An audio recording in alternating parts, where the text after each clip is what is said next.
Hello UT and hello the world, I'm your host Andrew Rosas. You know, I know a little something about getting inside a cell. But when doctors want to get inside cancer cells to kill them, it can be a little bit tricky. Traditionally, oncologists would have to flood the bloodstream with cancer drugs, which would knock at every cell door just to keep cancer cells from dividing, causing myriad side effects.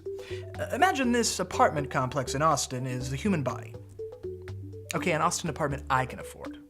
Perfect. Now imagine this buffet flyer is cancer drugs hanging on every door, just hoping to get inside. Come on, let me in.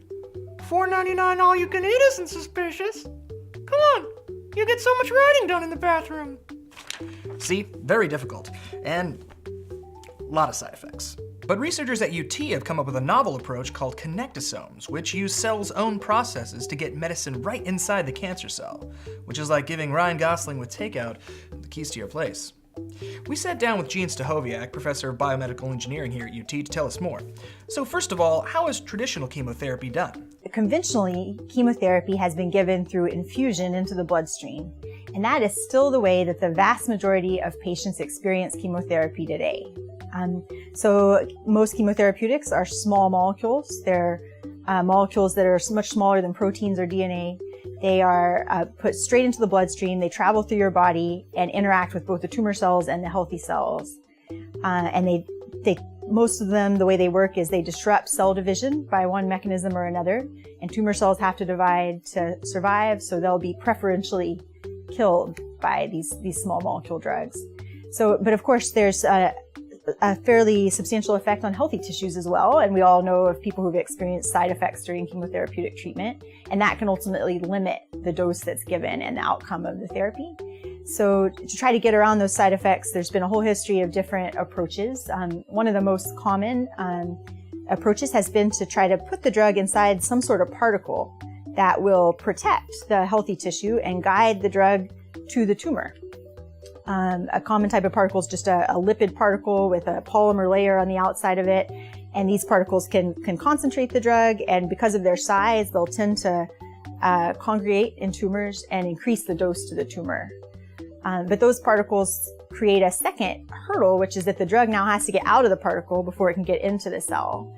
And unfortunately, the drug getting out of the particle turns out to be about as much of a barrier as getting the drug to the tumor, so that the two effects sort of cancel each other out. Sorry, but that sounds as inefficient as the Rube Goldberg machine in my living room that turns on a light switch so I can clean up my Rube Goldberg machine. So how do connectosomes work with cells' own processes? So the way the connectosome works is that it contains this transmembrane protein channel. So we can think of that as a little channel that connects the inside of this vesicle where the drug is to the inside of the cell where the drug needs to be to have its effect. We also got to talk with Avinash Gadok, a graduate student who spearheaded the research on connectosomes, to tell us more about how this process works. So how do connectosomes get cancer cells to open their doors? When you add the connectosome to the tumor cells, the gap junctions on the connectosome have an affinity for the gap junction proteins on the tumor cell. So that kind of draws the connectosome to the cell and allows it to kind of dock with the tumor cell, and then the drugs are able to go through the gap junction proteins into the cell. So the gap junction proteins kind of act as a little tunnel or a doorway from the connectosome into the cell. This is some very promising research. So what phase is the project in now?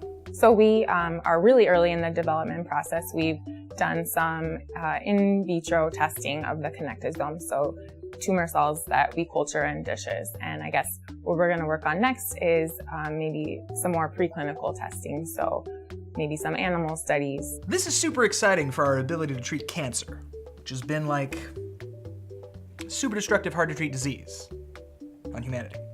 So Professor Stachowiak, what's next for this project, and could this approach be used for other kinds of drug delivery? We're still in the early phase. I would call it sort of a discovery phase. We're trying to figure out in what space will this technology be the most useful? We started by testing it in small molecule chemotherapy, conventional chemotherapy, and we were really excited to see just how much having that direct route into the cytoplasm reduced the effective lethal dose of the drug, which has sort of a future promise for lower doses, fewer side effects. And what we're preparing for now is a test in animals rather than a test in cell culture. And that'll tell us a lot about how realistic this approach is. We're working on scaling it up to create realistic dose sizes for animals and ultimately larger animals and humans. So that's where we are. We're also thinking about, can we expand it to other types of chemotherapeutics and even other types of drugs like small interfering RNAs. My thanks to Professor Stachowiak and Avinash Gadot for sitting down with us to share their knowledge and help us to this cutting-edge research.